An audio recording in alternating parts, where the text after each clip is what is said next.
Ada pertanyaan yang mulai sering muncul di tengah rakyat kecil. Kenapa ASN selalu mendapat keistimewaan dari negara? Saat ekonomi sulit, rakyat diminta memahami keadaan. Saat harga naik, rakyat diminta berhemat. Saat pajak meningkat, rakyat diminta berkontribusi demi pembangunan.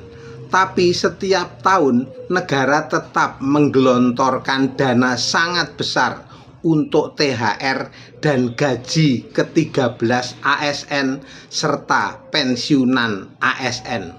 Pertanyaannya sederhana, kenapa hanya mereka yang mendapat bonus rutin dari APBN?